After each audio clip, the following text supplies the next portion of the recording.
Hello, everyone, and welcome back to English in Moments. I'm Elena, your host for today's very special session. Today marks the beginning of our most extensive, deep dive course yet. We are not just going to skim the surface of the English language today. We are going to dive deep into the ocean of fluency. We have prepared a collection of 50 essential idioms, phrases that native speakers use instinctively every single day. And throughout this masterclass, we are going to dissect them, explore them, and master them together.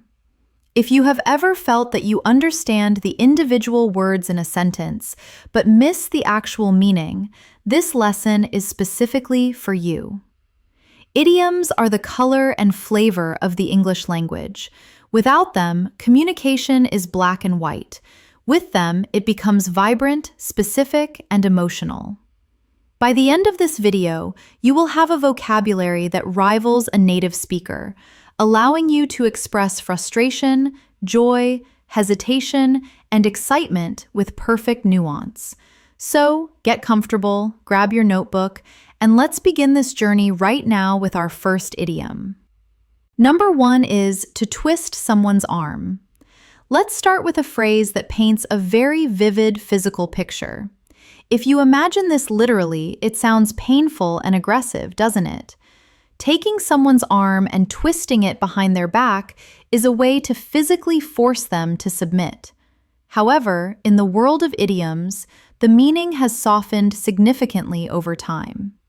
To twist someone's arm simply means to persuade someone to do something that they were initially reluctant to do.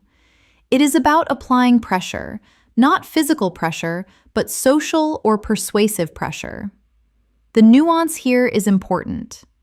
While it can imply that the person really didn't want to do the action, it is often used in a playful or humorous way among friends.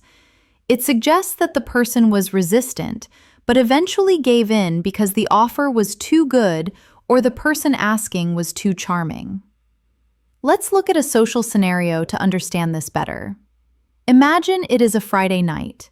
You have had a long, exhausting week at work. All you want to do is put on your pajamas, order a pizza, and watch a movie on your sofa. But then your phone rings. It's your best friend. They are going to a karaoke bar downtown, and they are desperate for you to come. At first you say, "No, absolutely not. I'm too tired." But your friend persists. They tell you that your favorite song is on the list, that they will buy the first round of drinks, and that everyone else is going to be there. Finally, you sigh and say, "Okay, fine, I'll go." When you arrive at the bar, someone might ask, "Hey, I thought you were staying home tonight." You would smile and reply, "Yeah, I was planning to, but Sarah twisted my arm." In this context, you aren't angry. You are acknowledging that Sarah was very persuasive. However, we can also use this in the negative form, which is very polite. If you are inviting someone to an event, perhaps a networking dinner or a workshop, and you sense they are hesitant, you want to reassure them that there is no pressure. You might say, "Listen, I would love for you to join my email community or come to the seminar, but I'm not going to twist your arm. If you're busy, I completely understand." This is a gracious way of saying, "I am inviting you, but I am not forcing you." It gives the other person an easy way to say no without feeling guilty. So, whether you are playfully blaming a friend for dragging you to a party or politely assuring a colleague that a task is optional, twisting someone's arm is the perfect phrase for the art of persuasion. Number 2 is right up your alley. Moving on to our second idiom, we have a phrase that is all about compatibility and personal taste. When you tell someone that something is right up their alley, you are paying them a compliment. You are saying that you know them well enough to identify exactly what they like, what they are good at, or what fits their personality. The origin of this phrase is debated, but many linguists believe it comes from the world of bowling. In bowling, the alley is the long, narrow lane down which you roll the ball. If the ball goes right up the alley, it is staying on the correct path to hit the pins. It is a perfect shot. Over time, this evolved to mean something that is perfectly suited to a person's abilities or interests. Let's apply this to a few different contexts. First, think about hobbies and entertainment. Imagine you have a friend who is obsessed with solving puzzles and reading mystery novels. They love Sherlock Holmes and Agatha Christie. You just finished watching a new crime drama series on Netflix that is full of complex clues and plot twists. You wouldn't just recommend it, you would emphasize the recommendation. You would say, "You have to watch this show. It is full of mysteries and detectives. It is right up your alley." You are emphasizing that this content was practically made for them. Now, let's look at a professional context. Suppose you are a manager and you have an employee named Mark who loves data analysis and working with spreadsheets, even though his main job is customer service. A new project comes up that involves organizing a massive database of client numbers. This might sound boring to some people, but you know Mark. You could approach him and say, "Mark, we have a new data project that needs a lead. Since you love Excel so much, I thought this would be right up your alley." Here, the idiom acts as a motivator. It acknowledges his unique skills and frames the work as something enjoyable for him specifically. It is also useful to know the negative form, "not really my alley," or "not up my alley." This is a very polite, soft way to reject something. If someone invites you to a heavy metal concert and you prefer classical music, you don't have to say, "I hate that noise." That would be rude. Instead, you can say, "Thanks for the invite, but heavy metal isn't really up my alley." It frames the rejection as a matter of personal taste rather than a criticism of the music itself. Number 3 is under the weather. Our third idiom is a staple of English conversation, particularly when making excuses or discussing health. Simply put, this means feeling sick, ill, or generally unwell. However, there is a specific nuance to this phrase that makes it incredibly useful. Under the weather is usually used for minor ailments. You would use it for a cold, a headache, a stomachache, or perhaps a hangover. You generally would not use it for a serious, life-threatening condition. If someone has a major disease, saying they are under the weather would sound like an understatement. But for those days when you just feel tired, achy, and low energy, it is the perfect description. The history of this phrase is fascinating and comes from the maritime world, the world of ships and sailors. In the old days, when a sailor was feeling seasick due to a storm, they would go below deck, away from the harsh wind and rain. They were literally going under the weather rail to find protection and stability. Over centuries, this nautical term drifted onto land and became a common way to describe feeling unwell. Let's see how this plays out in real life. Imagine you wake up on a Tuesday morning. Your throat is scratching, your head feels heavy, and you just don't have the energy to face the office. You need to call your boss. You don't want to go into gross details about your symptoms. That is unprofessional. Instead, you pick up the phone and say, "Hello, I won't be able to come in today. I'm feeling a bit under the weather." It is professional, concise, and universally understood. We also use this phrase socially. Perhaps you have plans to go to dinner with friends, but you are exhausted and fighting off a flu. You text them, "So sorry guys, I have to skip dinner tonight. I'm feeling under the weather." It suggests that while you aren't dying, you certainly aren't in any condition to socialize. Interestingly, you can also use this phrase to describe someone who seems sad or slightly depressed, though this is less common than the physical meaning. If a friend is acting quiet and withdrawn, you might ask another friend, "Is John okay? He seems a little under the weather today." In this case, you are commenting on his general vibe or energy levels. Number 4 is to make ends meet. Now we turn to a more serious idiom, one that touches on the reality of finances and adulthood. This phrase paints a picture of struggle and survival. To make ends meet means to earn just enough money to pay for the essential things you need to live: food, rent, electricity, and transport. Imagine taking a piece of rope or a belt and trying to wrap it around a large package.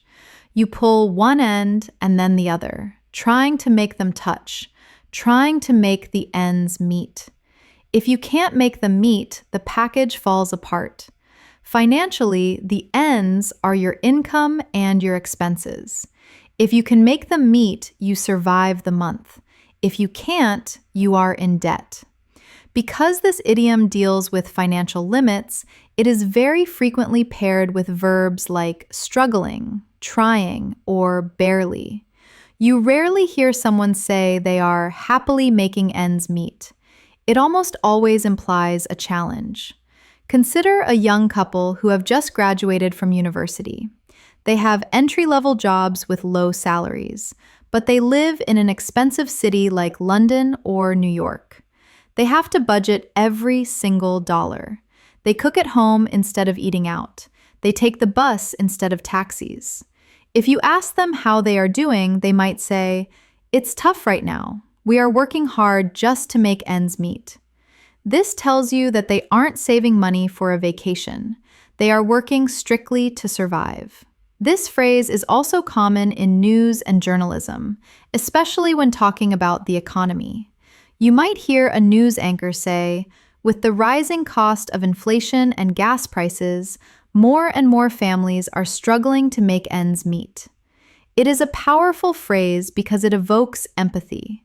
It doesn't mean someone is bad with money. It means the cost of living is threatening to overtake their income. Number 5 is to take something with a grain of salt.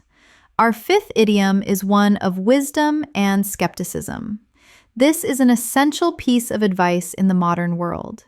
To take something with a grain of salt means to view a piece of information with skepticism, not to interpret it literally, and to understand that it might be exaggerated or untrue. This idiom has a very old, almost ancient history. It is believed to go back to Pliny the Elder, a Roman author, who translated an antidote for poison that included a literal grain of salt. The idea was that the salt made the poison less harmful. Metaphorically, when someone tells you a poisonous lie or an exaggeration, applying a grain of salt, your own skepticism, protects you from being deceived. There is a slight regional difference you should be aware of. In American English, we almost always say grain of salt. In British English, you will very often hear pinch of salt. A pinch is slightly larger than a grain, but the meaning is identical. Let's look at a few examples. The most relevant context today is the internet. We all see headlines on social media that are designed to make us angry or excited. "This one weird fruit cures all diseases," or "celebrity couple breaking up."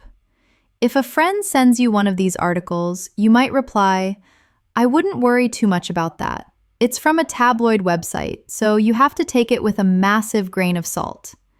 You are telling your friend, do not believe this 100%. It also applies to people who are known for telling tall tales. Everyone has that one friend or colleague who loves to exaggerate. Maybe they tell you a story about how they caught a fish that was 5 meters long, or how they told off the CEO in a meeting. Later, you might whisper to a new colleague, "Dave is a great guy, but he loves to exaggerate. Take his stories with a grain of salt." You aren't calling Dave a liar exactly.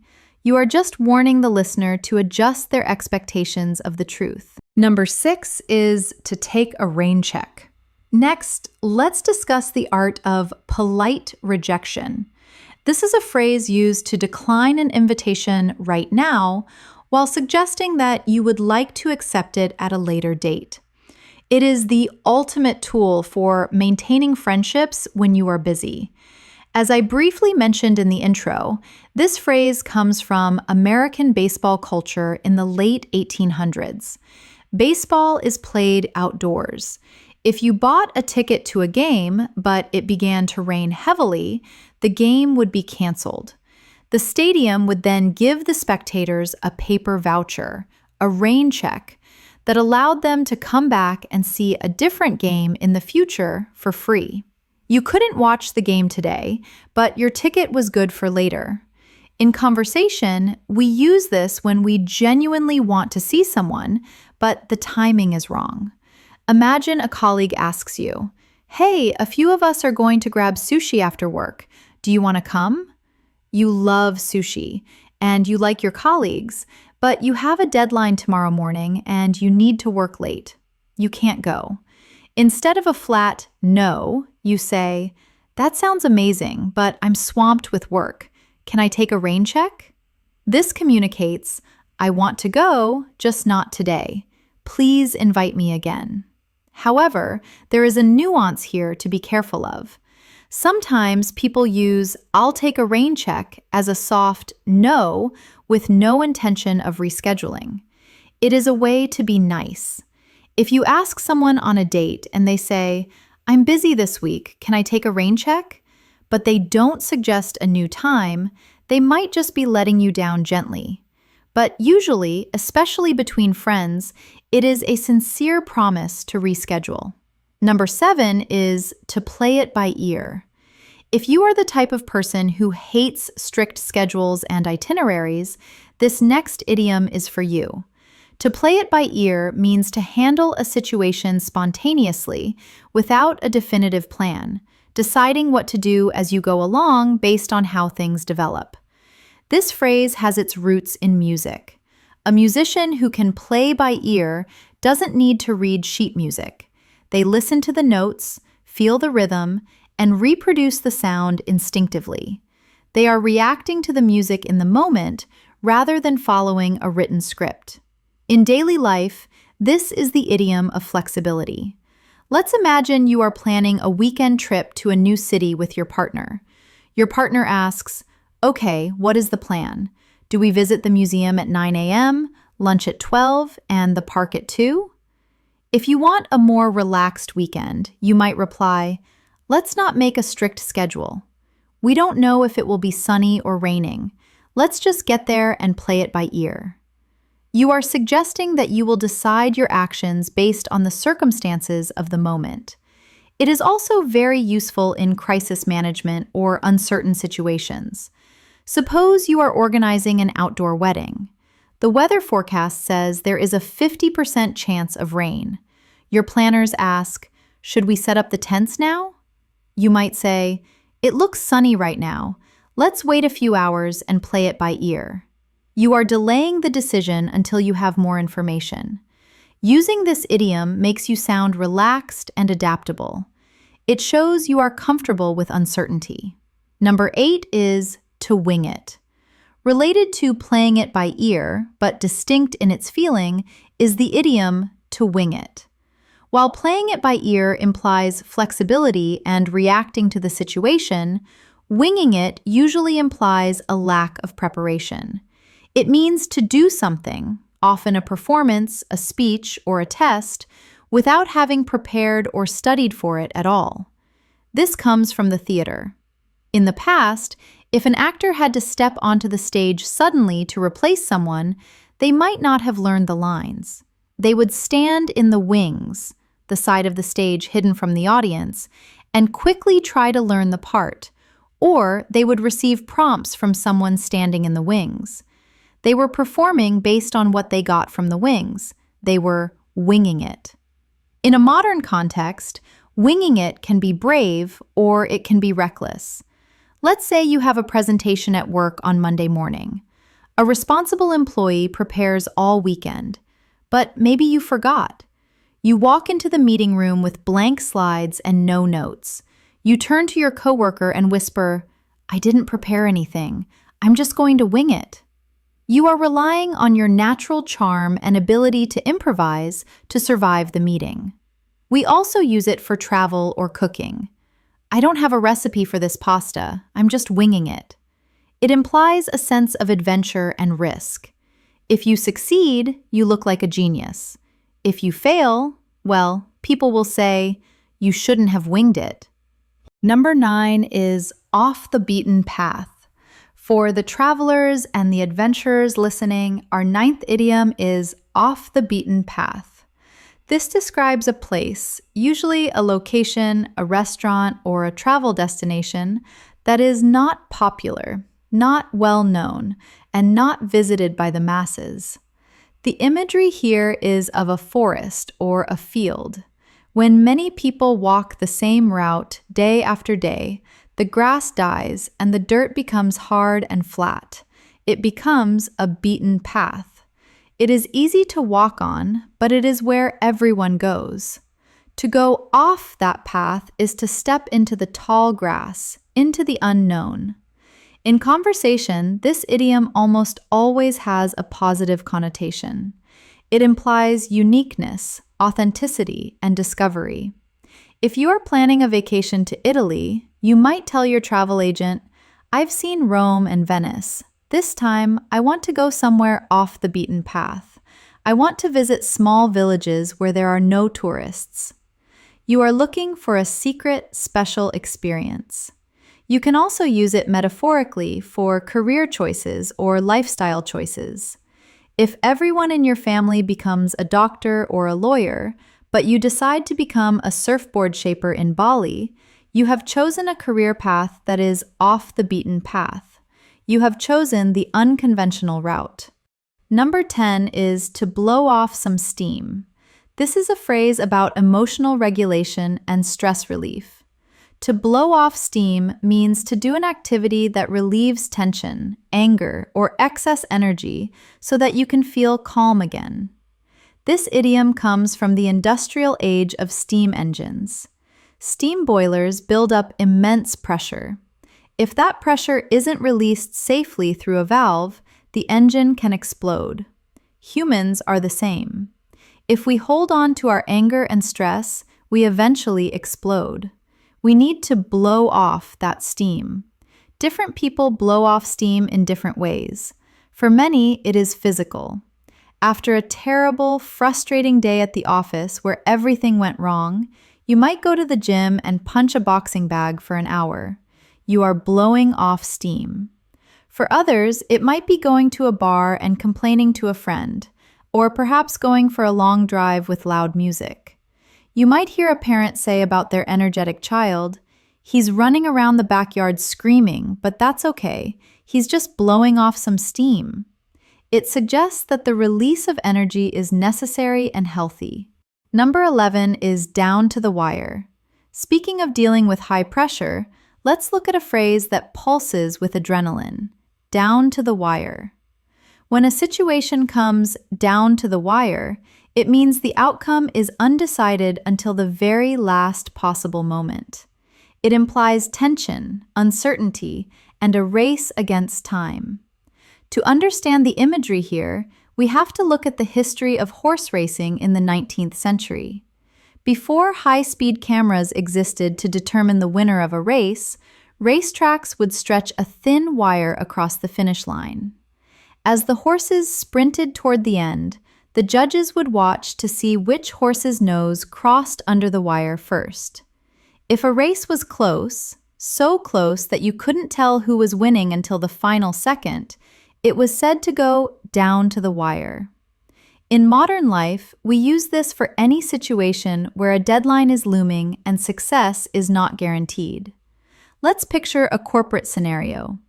Imagine you and your team have a massive project due at 5 p.m. on Friday. It is a project that should have taken a month, but you only had 2 weeks. It is now 4:45 p.m. on Friday. You are still typing the final pages of the report. The printer is jamming. Your heart is racing. You finally staple the document and hand it to your boss at 4:59 p.m. Later that evening, when you are relaxing with a drink, you might exhale deeply and say, "Wow, that project really went down to the wire." You are expressing that it was too close for comfort. You almost didn't make it. This idiom is also a favorite of sports commentators. In basketball, football, or soccer, if the score is tied with 10 seconds left on the clock, the announcer will almost certainly scream, "This game is coming down to the wire." It signals to the audience, do not look away. Anything could happen. Number 12 is in the home stretch. Related to down to the wire, but with a significantly different emotional tone, is our next idiom. While down to the wire focuses on the suspense and the panic of the deadline, in the home stretch focuses on the progress. It means you are in the final phase of a long activity. You can see the finish line. This too comes from the racetrack. The home stretch is the final straight part of the track leading to the finish line, and the grandstand where the owners, the home team, would sit. When a horse enters the home stretch, the hard turns are behind them. All they have to do is run straight to the end. In conversation, this phrase is often used for encouragement. Let's go back to that project due at 5 p.m. It is now 3 p.m. You have done all the hard research, you have written the difficult chapters, and now you just need to format the document and check the spelling. You might stand up, clap your hands, and tell your team, "Okay, everyone, stay focused. We are in the home stretch now." This doesn't imply panic. It implies that the worst is over. You have survived the difficult middle part of the journey, and now you just need to maintain your momentum to finish. You can use this for life events too. If you are a university student in your final semester of your final year, you are in the home stretch of your education. If a woman is 8 months pregnant, she is in the home stretch of her pregnancy. It is a positive, forward-looking idiom that says, "almost there." Number 13 is in the doghouse. Now, let's shift gears from deadlines to relationships. Our 13th idiom is one of the most evocative and humorous phrases in English. If you are in the doghouse, you are in trouble. Specifically, you are in a situation where someone, usually a spouse, partner, or close family member, is angry with you because of something you did or something you forgot to do. The visual here is quite funny. Imagine a man who has made his wife so angry that she kicks him out of the house. He has nowhere to sleep, so he has to crawl into the dog's wooden house in the backyard and sleep next to the family pet. It implies a loss of status and comfort. Let's look at a classic example. Imagine it is your wedding anniversary. Your wife has cooked a beautiful dinner. She has bought you a gift. And you completely forgot. You come home late from work, empty-handed, asking, "What's for dinner?" When you realize your mistake, the blood drains from your face. The next day at work, your colleague might ask, "Hey, do you want to grab a beer after work?" You would shake your head sadly and say, "I can't. I forgot our anniversary yesterday, so I am strictly in the doghouse right now. I need to go home with flowers and chocolate." Being in the doghouse usually implies a temporary state of punishment. You aren't getting divorced, hopefully, but you are being given the cold shoulder. You have to earn your way back into the house. While it is mostly used for romantic relationships, you can sometimes use it at work. If you make a big mistake that costs the company money, you might tell a friend, "The boss is furious. I'm definitely in the doghouse this week." Number 14 is at a loss for words. Have you ever been in a situation so shocking, so beautiful, or so confusing that your brain simply stopped working? You opened your mouth to speak, but nothing came out? That feeling is described as being at a loss for words. This idiom is incredibly versatile because it covers the entire spectrum of human emotion. You can be at a loss for words because of immense joy or because of terrible grief. Let's start with the positive. Imagine your partner surprises you with a trip to Paris for your birthday. They hand you the tickets, and you are so overwhelmed with gratitude and excitement that you can't formulate a sentence. You might stutter and say, I don't know what to say. I'm at a loss for words. In this context, it is a massive compliment.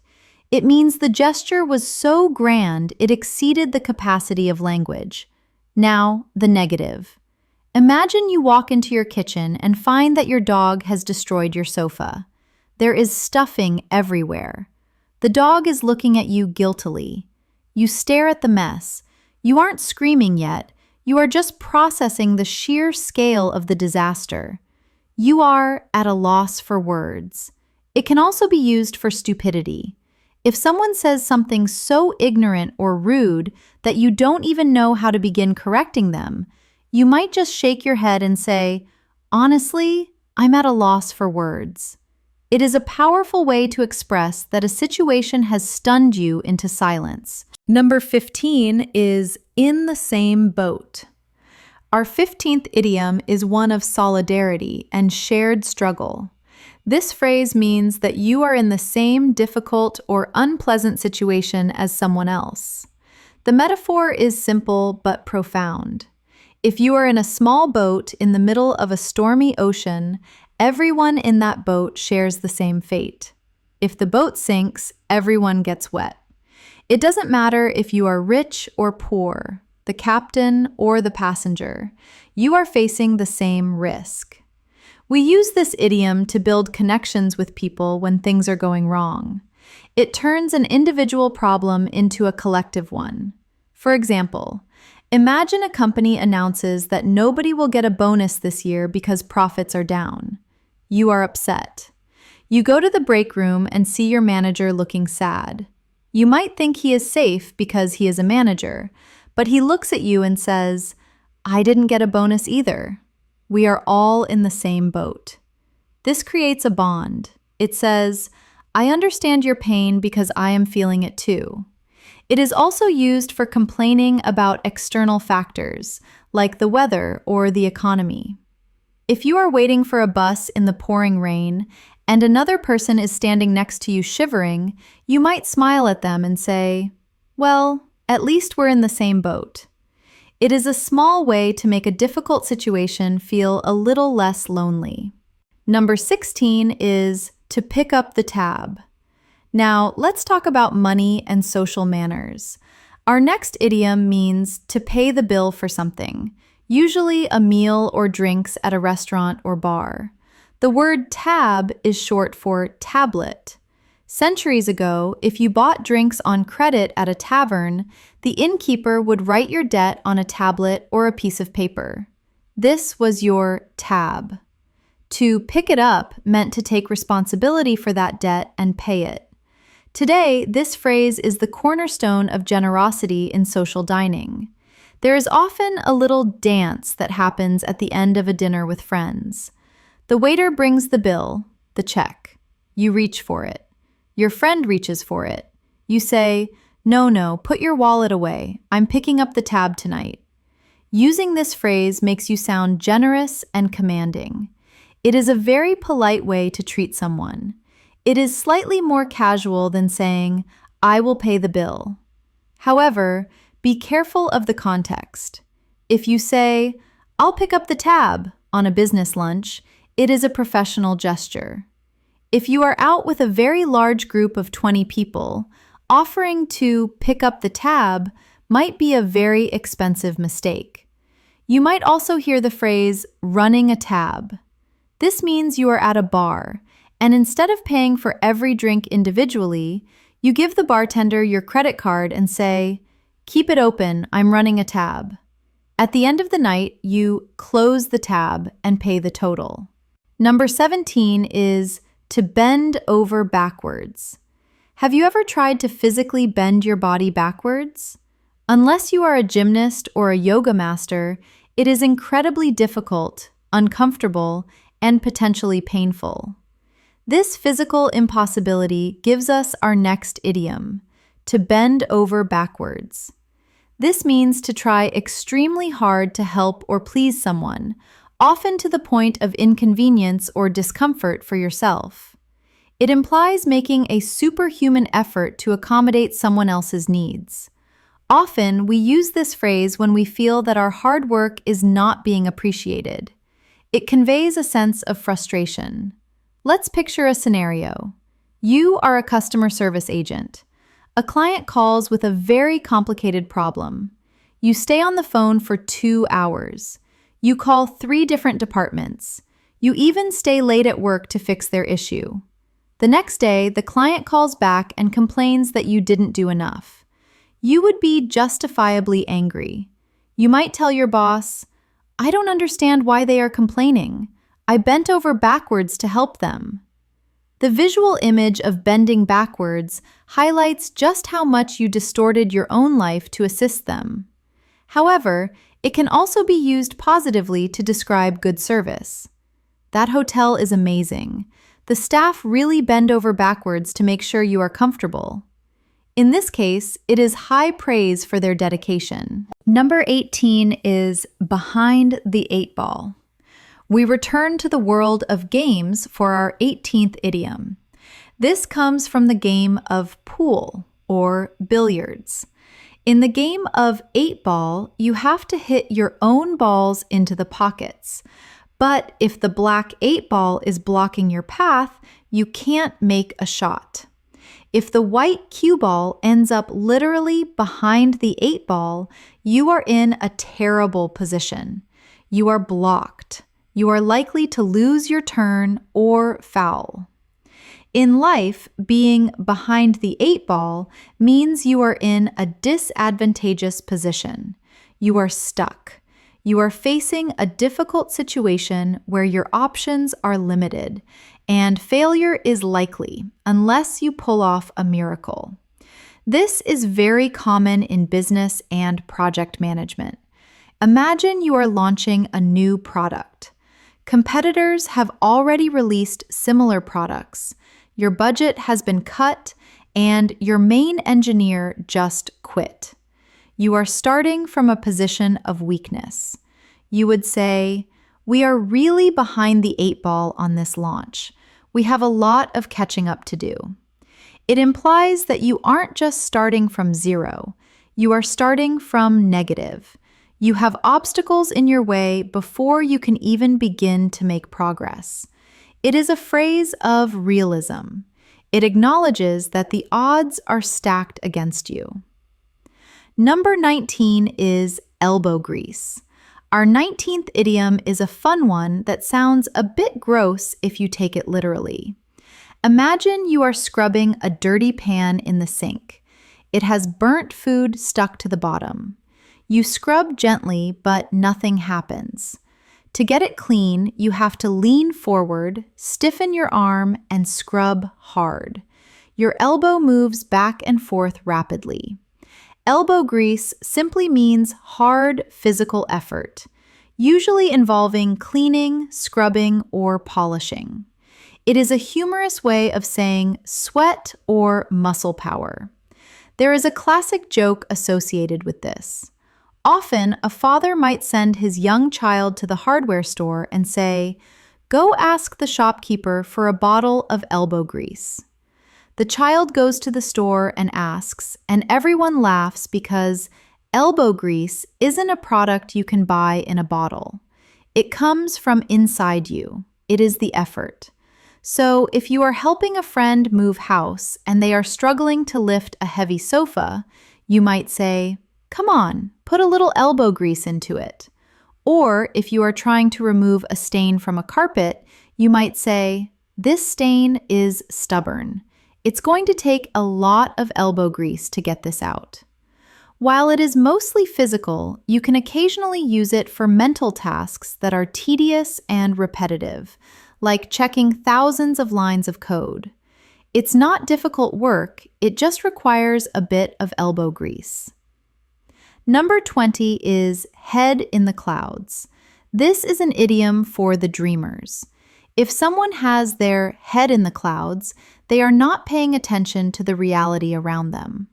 They are daydreaming, fantasizing, or thinking about unrealistic ideas. They are mentally floating in the sky while their body is on the ground.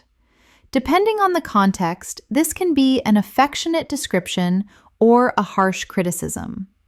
In a romantic or creative sense, it can be sweet. She's an artist. She always has her head in the clouds, thinking about her next painting. Here, it implies imagination and creativity. But in a business or practical setting, it is negative. It implies that the person is not grounded, not practical, and not focused. Imagine you are in a meeting discussing the budget for next year. Everyone is worried about cutting costs. Then, one colleague suggests, "Why don't we buy a private jet for the company?" You would look at them and think, he has his head in the clouds. He is completely disconnected from the reality of the situation.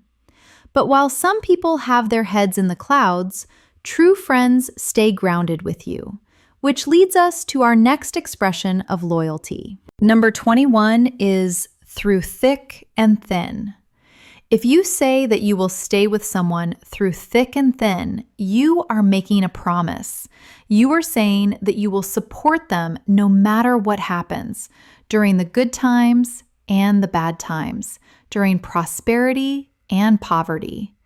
The origin of this phrase dates back to the days of Old England, referring to traveling through the countryside. When you traveled, you would encounter thick forests or thick mud where it was hard to walk, and thin open spaces where travel was easy. To stay with your traveling companion through thick and thin meant you wouldn't abandon them when the forest got dark or the mud got deep. In modern conversation, this is the ultimate definition of a strong relationship. You will often hear this at weddings or anniversary parties.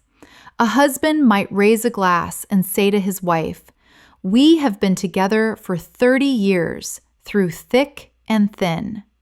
He acknowledges that life hasn't always been easy, but their bond has survived it all. But it isn't just for romance. It applies to friendship and business too. Imagine you have a business partner. Your company almost went bankrupt last year, but you fought to save it, and now you are successful. You might tell a client, "My partner and I have been through thick and thin. I trust him with my life." Conversely, if someone leaves you the moment life gets difficult, you might call them a fair weather friend, someone who is only there when the weather is good, which is the exact opposite of someone who is there through thick and thin. Number 22 is to get your ducks in a row. Our 22nd idiom is one for the organizers and the planners. This phrase means to organize your affairs, prepare thoroughly, and handle all the small details before embarking on a new project or activity. There are a few theories about where this comes from.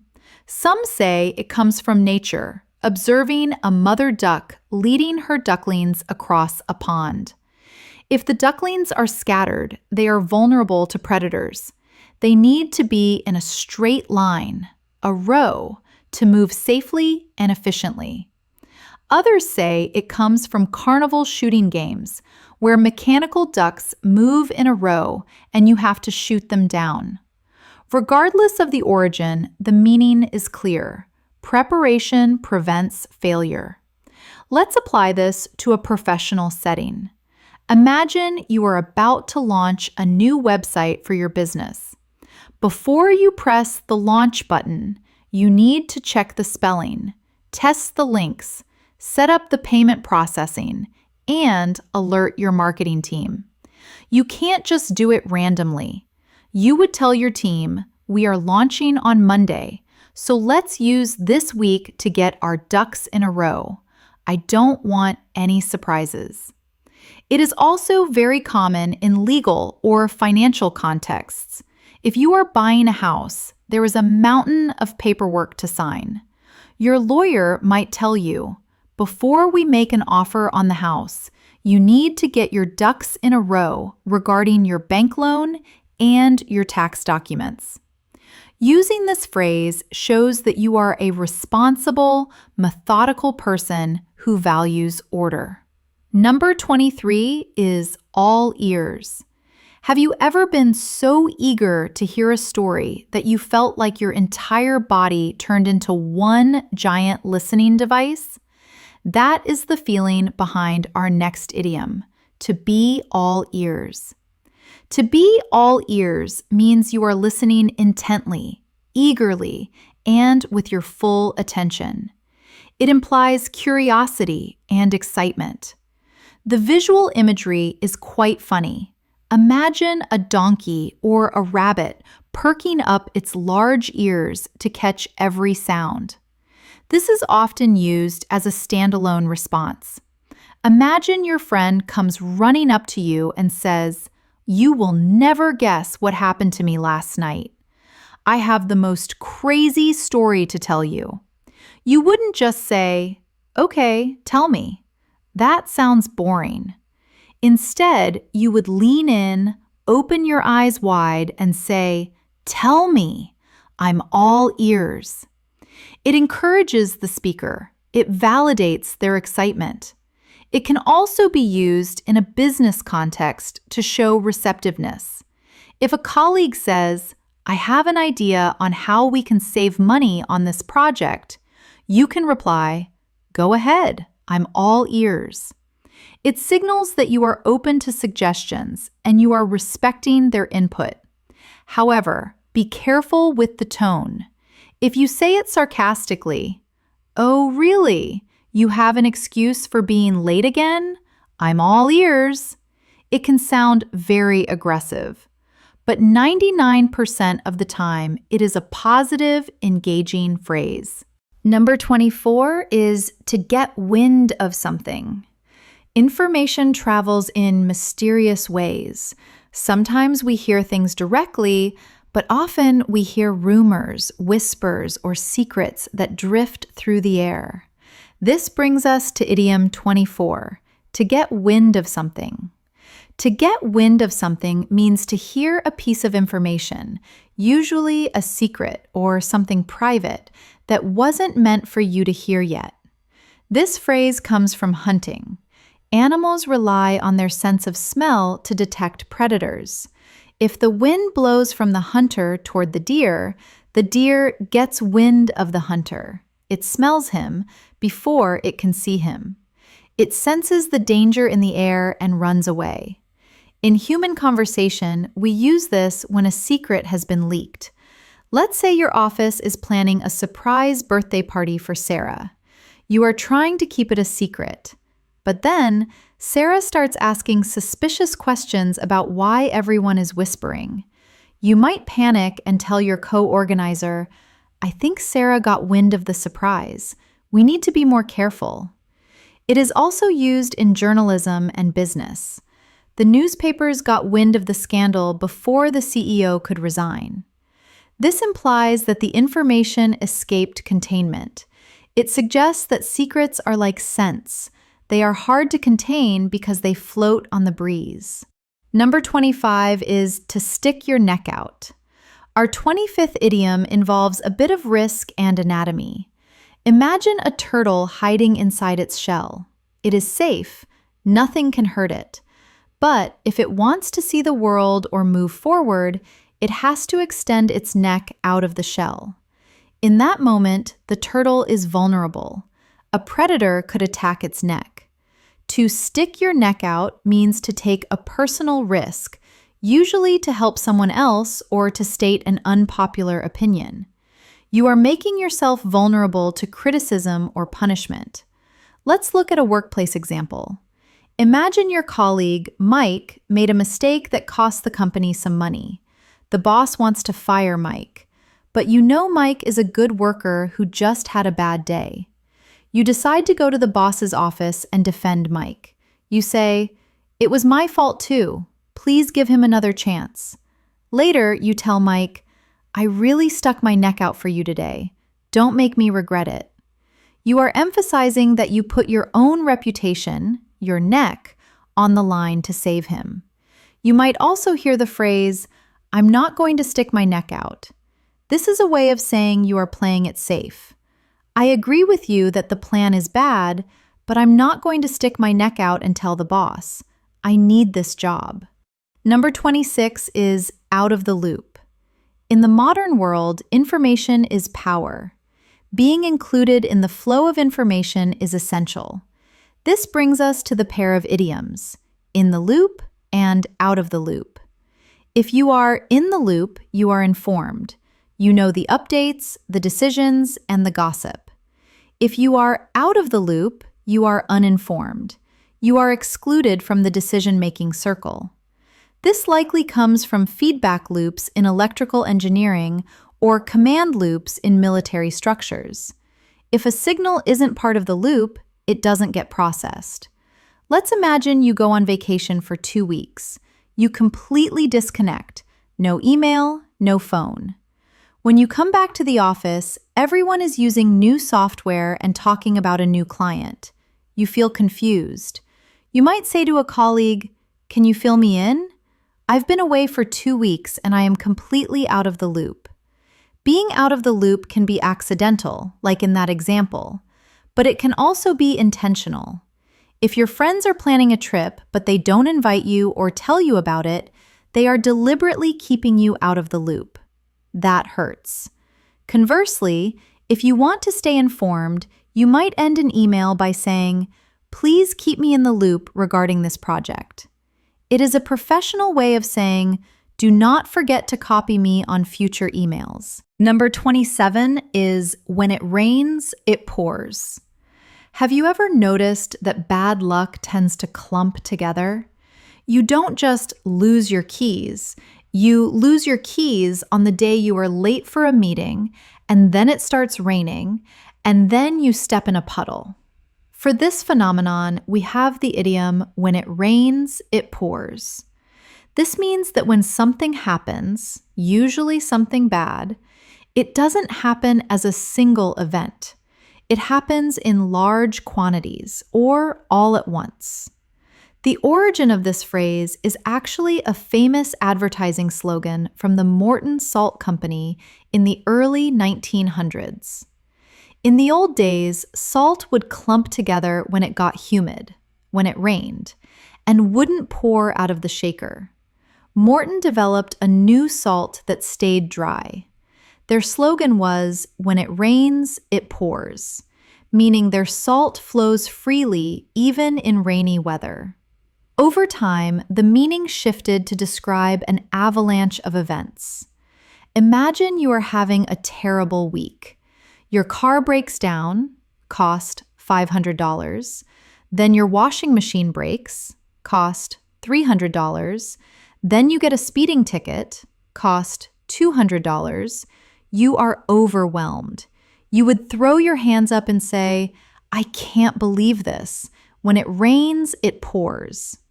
It can occasionally be used for good things too. If you are a freelancer and you have had no work for 3 months, and suddenly 3 clients call you on the same day offering you jobs, you can also say, "Wow, when it rains, it pours." It describes the feast or famine nature of life. Number 28 is to get something off your chest. Secrets, guilt, and worries are heavy. When we keep them inside, it can physically feel like there is a weight pressing down on our lungs, making it hard to breathe. Our 28th idiom addresses this feeling, to get something off your chest. This means to confess something or talk about a worry that has been bothering you in order to feel relief. It is a purging of negative emotion. Imagine you accidentally scratched your friend's car last week, but you didn't tell him because you were scared. Every time you see him, you feel guilty. Finally, you can't take it anymore. You say, "Listen, I need to get something off my chest.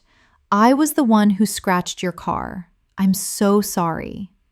As soon as you say the words, the weight lifts. You can breathe again. It is also used for venting frustration. If you hate your job but you never complain, the anger builds up. One day, you might grab a friend for coffee and spend an hour complaining about your boss. Afterward, you sigh and say, "Thanks for listening. I really needed to get that off my chest." Number 29 is on thin ice. We return to the theme of danger with our next idiom, on thin ice. Picture a frozen lake in winter. If the ice is thick, you can walk on it safely. But if the ice is thin, every step you take produces a cracking sound. One wrong move and you will fall into the freezing water. To be on thin ice means you are in a precarious, risky situation, usually because you have already upset someone. You are one small mistake away from disaster. This is a favorite phrase of parents and school teachers. If a child is misbehaving, the parent might warn them, "You are on thin ice, young man." It translates to, "You have already made me angry. If you do one more thing, you will be punished." In the workplace, it refers to job security. If an employee is constantly late and misses deadlines, the manager might call them in for a meeting and say, "I'm putting you on probation. You are skating on thin ice." It is a final warning. It implies that the support structure beneath you is breaking, and you need to tread very carefully. Number 30 is to throw caution to the wind. We conclude this section with an idiom that is the exact opposite of being careful. Sometimes you don't want to get your ducks in a row. Sometimes you just want to throw caution to the wind. To throw caution to the wind means to stop worrying about the risks and the negative consequences, and to act impulsively or boldly. It implies a moment of liberation. Imagine holding a handful of caution, worry, fear, and throwing it into a strong wind. The wind blows it away, leaving you free to act. This is often used for big, life-changing decisions that seem illogical on paper, but feel right in the heart. Let's say you have a stable, boring job. You have savings. You have a plan. But your dream is to act in Hollywood. One day, you buy a one-way ticket to Los Angeles. Your friends ask, "Is that safe? Is that smart?" You reply, "Probably not. But I decided to throw caution to the wind and chase my dream." And when someone tells you a story about chasing their dreams, you might find yourself listening with total intensity, which leads us to our next idiom. Number 31 is to hang on someone's every word. Have you ever listened to someone who was so charismatic, so intelligent, or so attractive that you didn't want them to stop speaking? You were afraid that if you blinked or coughed, you might miss a syllable of what they were saying. That intense state of listening is described as hanging on someone's every word. To hang here implies a sense of suspension. Imagine a rock climber hanging from a cliff by their fingertips. They're holding on for dear life. When you hang on someone's words, you are holding on to their sentences with that same level of intensity and dependence. This phrase is most often used in two contexts: romance and admiration. In a romantic context, it describes the infatuation of new love. Imagine you are at a dinner party. You look across the table and see your friend Sarah. She is talking to a man she just met. She is leaning forward, her eyes are wide, she is nodding at everything he says, and she is ignoring her food. You might nudge your other friend and whisper, "Look at Sarah. She is completely in love. She is hanging on his every word." It implies a sense of being captivated or spellbound. In a professional or academic context, it implies deep respect. If you attend a lecture by a Nobel Prize-winning scientist, the audience will likely be silent and focused. They are hanging on the professor's every word because they know that what he is saying is incredibly valuable. However, be careful. If you hang on everyone's every word, you might be seen as naive or easily manipulated. But generally, it is a beautiful way to describe total engagement. Number 32 is mum's the word. From listening to speaking, or rather not speaking, we move to idiom 32, mum's the word. This is a playful and very traditional way of saying, keep this a secret, or I promise to stay silent. The history of this word is fascinating. Mum is not referring to your mother. It comes from the Middle English word mum, which represents the sound you make when you try to speak with your lips pressed tightly together. You physically cannot articulate words when your lips are sealed. This is also where we get the word mumble and mime. So when you say mum's the word, you are literally saying the password is silence. We use this when we are conspiring with someone. Let's say you and your brother are planning a surprise anniversary party for your parents. You have booked the restaurant and invited the guests, but your parents have no idea. As you finish your planning meeting, you look at your brother and say, "Okay, remember, don't say anything to mom or dad. Mum's the word." It is often used as a standalone phrase to confirm a pact of secrecy. If your colleague tells you, "I'm looking for a new job, but please don't tell the boss," you can zip your lips with your fingers and reply, "Don't worry, mum's the word." It sounds much more colorful and friendly than simply saying, "I won't tell." Number 33 is to put a pin in it. In the busy world of business and meetings, conversations often go off track. People start talking about lunch or a different project or the weekend. When you need to stop a conversation but promise to return to it later, you use the idiom to put a pin in it. This phrase likely comes from the world of sewing or map making. If you are sewing a dress and you need to stop working, you put a pin in the fabric to hold it in place so you can resume exactly where you left off. Alternatively, you might put a pin in a map or a corkboard to mark a location or an idea that needs attention. In the corporate world, this is the polite way to say, "Shut up about this for now." Imagine you are in a meeting about the marketing budget. Suddenly, two colleagues start arguing about the color of the logo. This is not the time for that discussion. As the manager, you need to take control.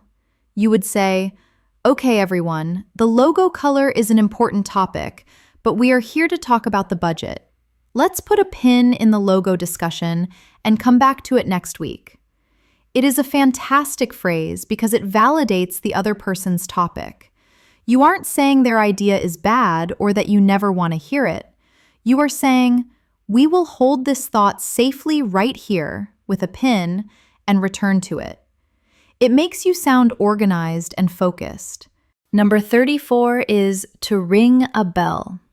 Have you ever seen a face you recognize or heard a name that sounds familiar, but you just can't remember exactly who it is or where you know them from? That vague sensation of familiarity is described by the idiom to ring a bell. If something rings a bell, it stimulates a distant memory. It doesn't mean you have the full picture. It just means a connection has been made in your brain. There are many theories about the origin. Some say it relates to Pavlov's dogs salivating at the sound of a bell. Others say it relates to early carnival games where you hit a target to ring a bell. But the meaning is universally understood as a trigger for memory. This is incredibly useful in social situations where you are unsure.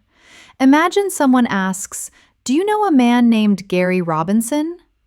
You don't want to say yes because you aren't sure, but you don't want to say no because the name sounds familiar. So you say, Gary Robinson? The name rings a bell, but I can't place him. Did he work in accounting? You can also use it in the negative to express total ignorance.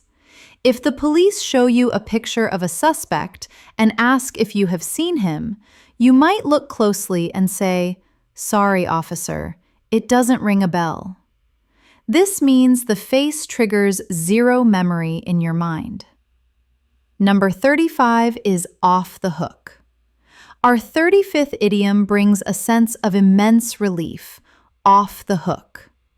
This phrase has two slightly different meanings depending on the context, but both relate to escaping a difficult situation. The metaphor comes from fishing.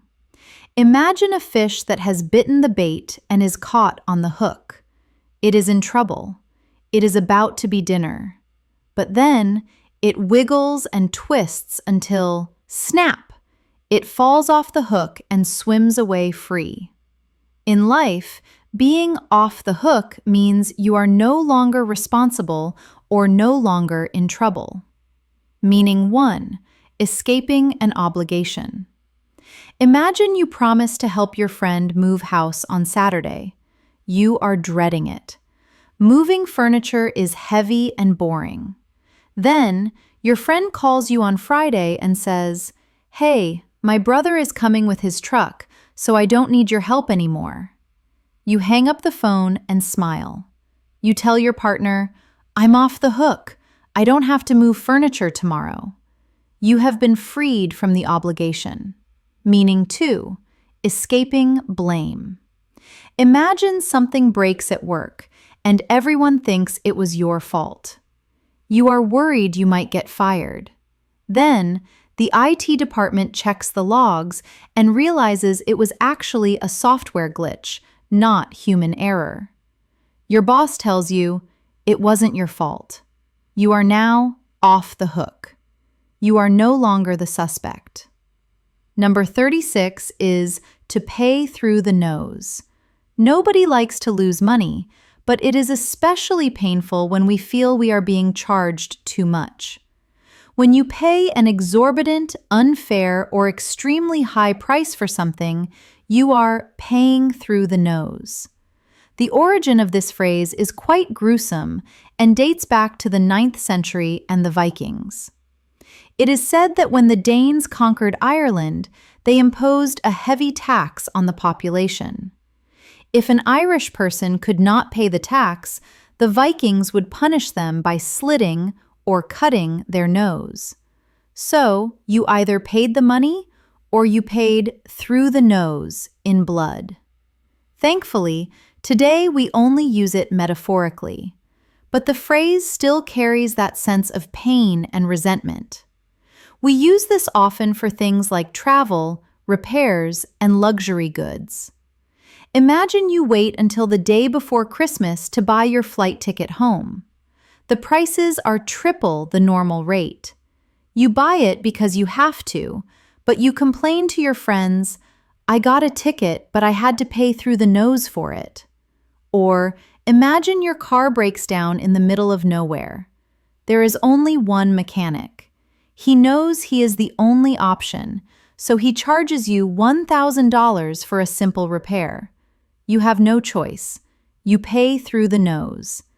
It implies that the value you received was not worth the money you spent. Number 37 is to bite the bullet. Sometimes in life, we have to do things that are unpleasant, painful, or scary, but they are unavoidable. We can delay them, but eventually we just have to do them. When you finally force yourself to face the unpleasant task, you bite the bullet. This idiom comes from military history, before the invention of effective anesthesia. If a soldier was wounded on the battlefield and needed surgery, perhaps to remove a bullet or amputate a limb, there was no morphine to dull the pain. The doctor would give the soldier a lead bullet to bite down on. Clamping their teeth on the soft lead gave them something to focus on and stopped them from screaming or biting their tongue during the agony. Today, we use this for psychological pain or annoyance rather than physical surgery. Let's say you have a toothache. You hate the dentist. You are terrified of the drill. You wait 3 weeks, but the pain gets worse. Finally, you realize you have no choice. You pick up the phone and say, "Okay, I'm going to bite the bullet and make an appointment." You are accepting the inevitable suffering to get the result. It is also used for spending money. If your old laptop dies and you need a new one for work, but you don't want to spend $2,000, you look at your bank account, sigh, and bite the bullet.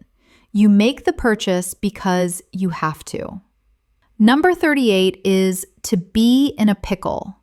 If you are in a pickle, you are in a difficult situation, but it isn't usually a tragic or life-threatening situation. It is usually a messy, complicated, or slightly embarrassing dilemma. The phrase has been around for centuries. Shakespeare even used it in The Tempest. The idea is that a pickle is a vegetable that has been soaked in vinegar and spices. It is mixed up and preserved in a sour liquid. If you are in a pickle, you are in a sour, messy state. We often use this for social mishaps. Imagine you invite 2 friends to dinner, but you forget that those 2 friends broke up last week and hate each other. They both arrive at your door at the same time. You look at them, then you look at your partner and whisper, "We are in a bit of a pickle." It implies that there is no easy solution. You have to navigate a tricky situation. Or perhaps you lock your keys inside your car while the engine is running. You aren't in danger, but it is annoying, frustrating, and you feel a bit silly. You are in a pickle. It is a soft idiom for trouble. You wouldn't say, "I'm in a pickle," if your house was burning down. You would say it if you ran out of milk while baking a cake. Number 39 is red tape. If you have ever dealt with a government agency, a bank, or a visa application center, you know exactly what this next idiom feels like. Red tape refers to excessive bureaucracy, rigid adherence to rules, and unnecessary paperwork that stops you from getting things done quickly. This phrase has a literal history. In the 17th and 18th centuries in England, official legal documents and government files were bound together with red cloth tape. If you wanted to access a document or get a decision made, you literally had to cut through the red tape or untie it. Today, red tape is the enemy of efficiency. It is the invisible wall of forms and signatures. Imagine you want to open a small coffee shop. You find a building, you have the money, and you are ready to open. But the local council tells you that you need a hygiene permit, a fire safety permit, a sidewalk permit, a sign permit, and a music license. It will take 6 months to process. You would tell your investors, "We are ready to go, but we are stuck in a lot of red tape right now."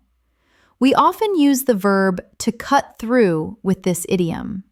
A politician might promise, "If you elect me, I will cut through the red tape and make it easier to start a business." Number 40 is hindsight is 20/20. This is a phrase of wisdom and regret. This idiom relies on the American system of measuring eyesight. If you have 20/20 vision, you have perfect vision. You can see everything clearly and sharply. Hindsight is the ability to look back at the past. So when we say hindsight is 20/20, we mean that it is very easy to see the right decision after the event has happened, even though it was impossible to see it at the time. It is a way of saying, "I know the answer now, but I couldn't have known it then." We use this to comfort ourselves or others when we make mistakes. Let's say you bought shares in a company. A week later, the company went bankrupt and you lost your money. You might beat yourself up saying, "I was so stupid. I shouldn't have bought that stock." Your friend might comfort you by saying, "Don't be so hard on yourself. Nobody knew they were going to go bankrupt. Hindsight is 2020. It acknowledges that the past is always clear, but the future is always foggy." It can also be used sarcastically against people who act like know-it-alls. If you make a mistake and someone says, "Well, you should have done X instead of Y," you can reply, "Yes, well, hindsight is 2020. It means, "Thanks for the advice, but it's useless to me now." But while hindsight looks back, our next idiom helps us look forward with optimism. Number 41 is look on the bright side. Life is full of setbacks. When bad things happen, we have two choices. We can focus on the negative, or we can find the positive. Our 41st idiom, look on the bright side, is an instruction to focus on the positive aspects of a bad situation. The metaphor is visual. Imagine a physical object with a light side, where the sun hits it, and a dark side in the shadow. To look on the bright side is to physically turn your attention to the illuminated, happy part. We use this to console friends who are suffering. Let's say your friend is fired from their job. They are devastated. They are crying. You might say, "I know it hurts right now, but look on the bright side. You hated that boss, and now you have the freedom to find a career you actually love." You are reframing the tragedy as an opportunity. However, a word of warning: timing is everything. If someone has just experienced a terrible tragedy, telling them to look on the bright side immediately can seem insensitive. Sometimes people just need to be sad for a while. But generally, it is a phrase of optimism and resilience. It is about finding the silver lining in the storm cloud. Number 42 is out of your league. We move from optimism to the harsh reality of social status with the idiom out of your league. This phrase comes from the world of competitive sports. In baseball or football, teams are divided into leagues based on their skill level. A local amateur team cannot compete with a professional team like Manchester United or the New York Yankees. They are simply not in the same league. If they played, the amateur team would be destroyed. In conversation, we almost always use this to talk about dating and romantic relationships. It describes a situation where one person is considered much more attractive, intelligent, or wealthy than the other. Imagine a very average man. He has no job, he is messy, and he isn't particularly funny. He tells you, "I think I'm going to ask that supermodel out on a date." You would look at him and say, "Buddy, don't do it. She is way out of your league." You are telling him that the gap in their social stats is too wide. We also use it for luxury items.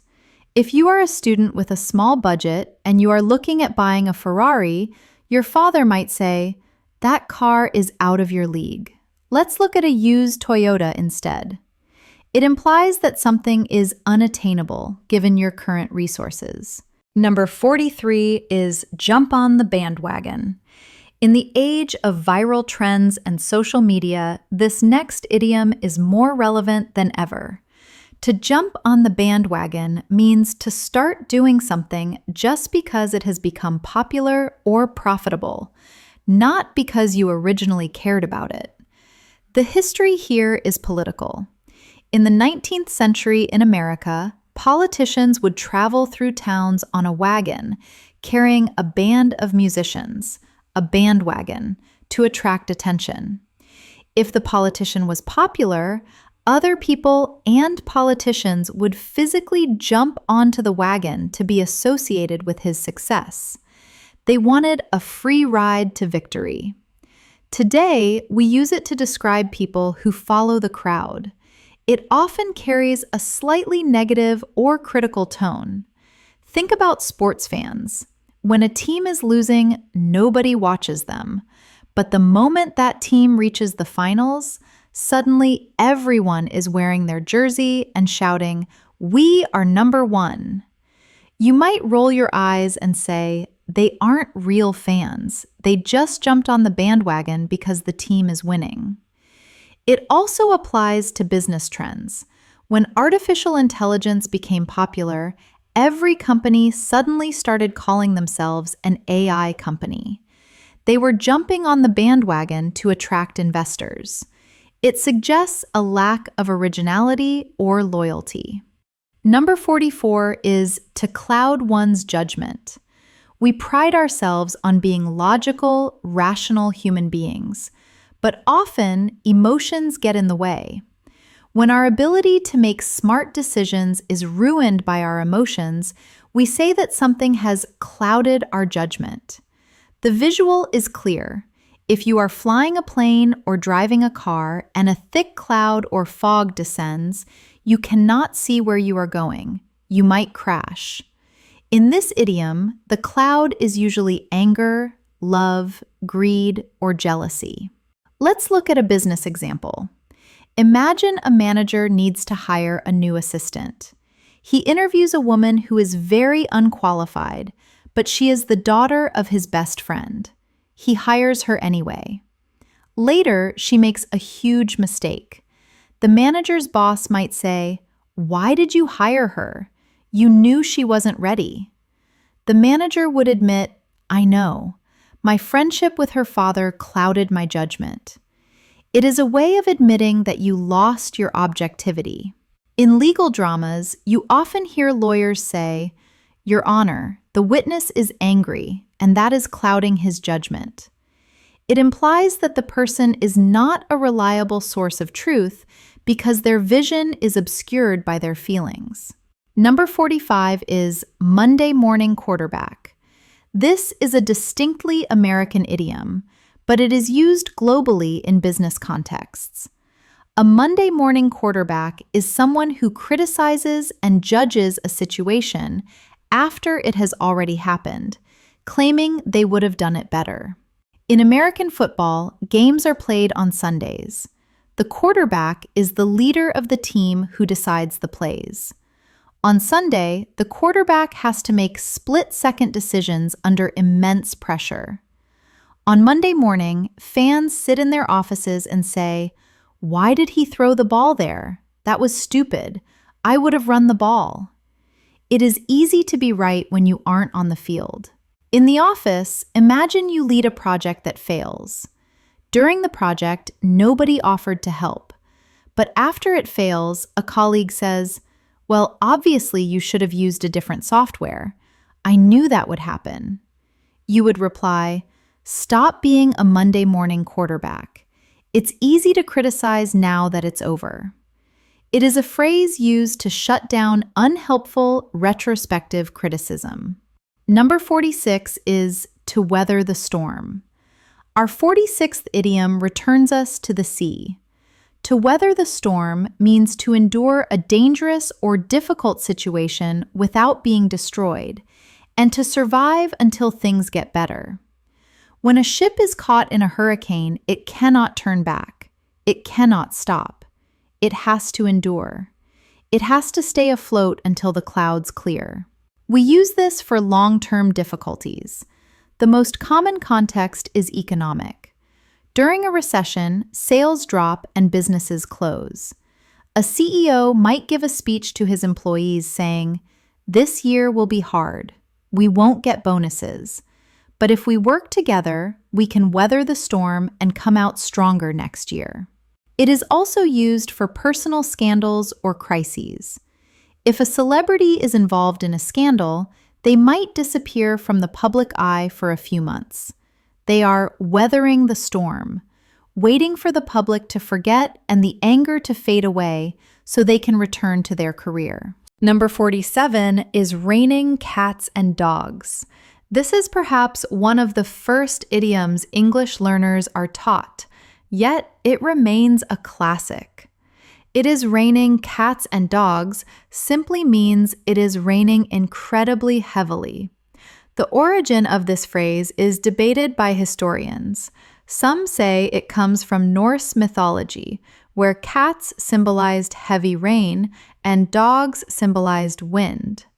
Others say that in Old England, when houses had thatched straw roofs, pets would sleep in the straw. When it rained hard, the straw would get slippery, and the animals would slip and fall off the roof, so it looked like it was raining cats and dogs. While native speakers don't use this every single time it rains, it is still very common for emphasis during a storm. Imagine you are looking out the window. The sky is black. The rain is hitting the pavement so hard it bounces. You turn to your partner and say, "We definitely can't go for a walk today. It is raining cats and dogs out there." Just a quick pronunciation tip. We never switch the order. We never say raining dogs and cats. It must be cats and dogs.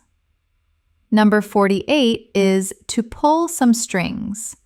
If you need a favor that is difficult to get through official channels, you might need to pull some strings. This means to use your secret influence, connections, or power to get something done. The image is of a puppet master, a puppeteer, standing above a stage. The audience sees the puppet moving, but they don't see the strings. The puppet master pulls a string, and the puppet raises its hand. In real life, this is about networking and influence. Let's say your son wants an internship at a prestigious law firm, but thousands of people apply. However, you went to university with the owner of the firm. You might tell your son, "Apply online like everyone else, but I will call my old friend and pull some strings for you." You are using your invisible connection to make things happen. It usually implies bypassing the rules slightly, but not necessarily illegally, just using the old boys club or your social network to get an advantage. Number 49 is ballpark figure. When we discuss numbers, money, time, or quantity, we often don't know the exact amount. We just need a rough estimate. For this, we ask for a ballpark figure. This comes from baseball, again. A baseball stadium, a ballpark, is an enclosed space. If a ball is hit anywhere inside the stadium, it is in the ballpark. It is within the boundaries. If it is hit out of the stadium, it is gone. So, a ballpark figure is a number that is within the boundaries of reality. It might not be perfect, but it is close enough to be useful.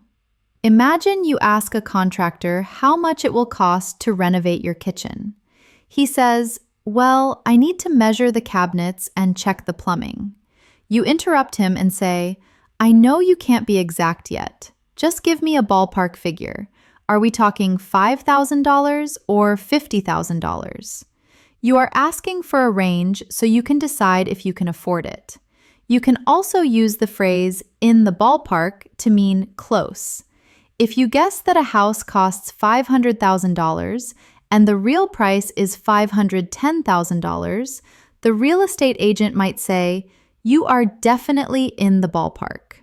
Number 50 is to toe the line. And finally, we arrive at idiom number 50. This is a phrase about discipline and conformity, to toe the line. Note the spelling here. It is T-O-E, like the toes on your feet, not T-O-W, like a truck. To toe the line means to follow the rules strictly, to obey authority, and to do exactly what is expected of you without causing trouble. The origin is likely from the military or school. When soldiers or students had to line up for inspection, They had to put the tips of their boots, their toes, exactly on a line painted on the floor. If your toe was over the line, you were out of order. In the corporate world, this is often used when there is a new, strict management. The new CEO is very strict. If you want to keep your job, you need to toe the line. It implies suppressing your own rebellious nature to fit in with the group standard. And now, a bonus idiom, to hit someone up.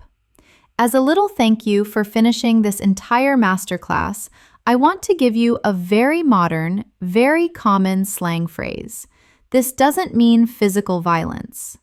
To hit someone up simply means to contact them, usually by text message or phone call. You might say to a new friend, "I'm free this weekend. Hit me up if you want to grab a coffee." Or, "I'm going to hit up Dave to see if he has an extra ticket for the concert." It is casual, cool, and very frequently used by younger generations. And there you have it, 51 essential English idioms. We have journeyed from twisting arms to towing the line. We have looked at red tape, white elephants, black sheep, and silver linings. You have now completed the ultimate idiom masterclass. But remember, passive listening is not enough. To truly master these, you must use them. Your challenge for this week is to pick just 3 of these idioms and use them in a real conversation, an email, or even a text message. Language is a living thing. It lives in the stories we tell and the phrases we choose. By using these idioms, you are breathing life into your English. Thank you so much for joining me on this long journey. I'm Elena, and this has been English in Moments. Keep practicing, keep learning, and I will see you in the next lesson.